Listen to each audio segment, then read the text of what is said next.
Hello বন্ধুরা, দেখো কি একটা কাণ্ড হলো। একটা আজব কাণ্ড হয়ে গেল।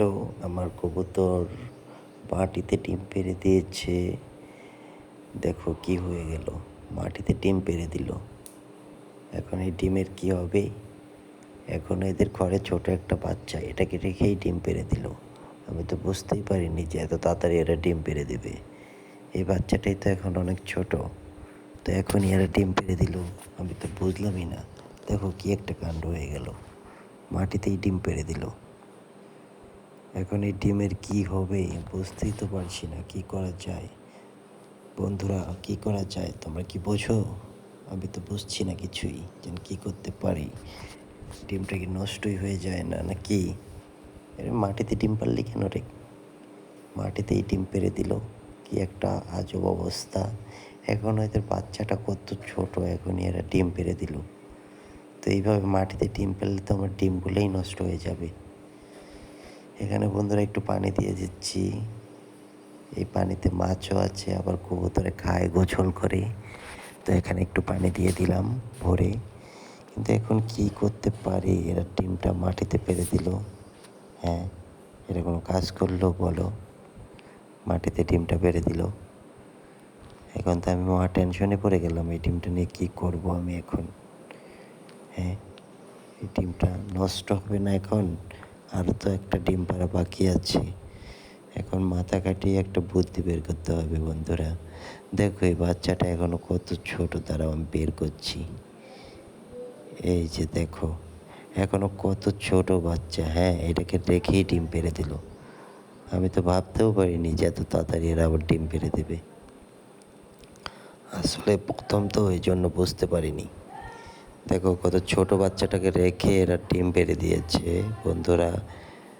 হ্যাঁ, এই বাচ্চাটা এখনো কত ছোট। এটা তো বড় হতে আর অনেক সময় লাগবে। এটা তো এখনো নিজে নিজে খেতেও পারে না, আর উঠতে তো পারবেই না। এখনো এটার এই পশম ঠিক মতো হয় নাই। পাখাগুলো এখনো ছোট, বাচ্চাটাও ছোট, নিজে নিজে খেতেও পারে না। আর এর বাবা মা আবার ডিম পেড়ে দিল, এটা একটা হলো?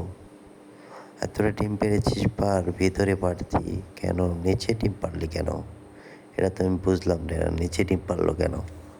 নিচে তো হাঁসে ডিম পারে, হাঁসি মুরগিতে নিচে ডিম পারে, কিন্তু কবুতর কি নিচে ডিম পারে? আমি তো জানতাম না।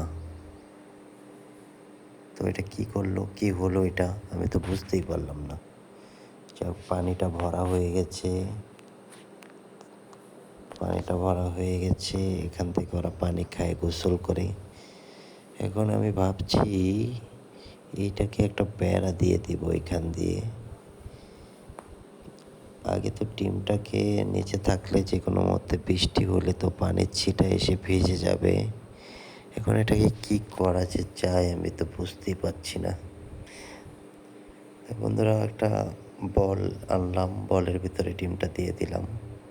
দেখি এখন এরা কি করে, ডিমটাকে কি দেয় নাকি দেয় না। যদি তা দেয় তাহলে তো ঠিক আছে। হ্যাঁ, মনে হচ্ছে তো দিবে, মনে হচ্ছে তা দিবে। যেভাবে ডিমটা টেনে পেটে নিচে নিচ্ছে, মনে হচ্ছে তা দিবে বন্ধুরা। তো বন্ধুরা, দেখা যাক এর থেকে কি বাচ্চা হয় নাকি না হয়। তো সে পর্যন্ত তোমরা ভালো থেকো আর দোয়া করো যাতে ডিমটা থেকে আমার বাচ্চা হয়, মানে আমার না, কবুতরের বাচ্চা হয় বন্ধুরা। আমার দোয়া করো।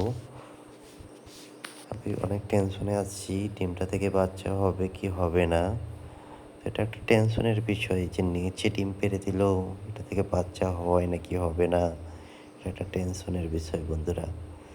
তো তোমরা আমার চ্যানেলটাকে সাবস্ক্রাইব করে দিও, লাইক কমেন্ট করে দিও, আর আমাদের পাশে থেকো, আমাদের চ্যানেলের পাশে থেকো, এবং আমাদের জন্য দোয়া করো বন্ধুরা। সবাইকে আল্লাহ হাফেজ, আসসালামু আলাইকুম রহমতুল্লাহ।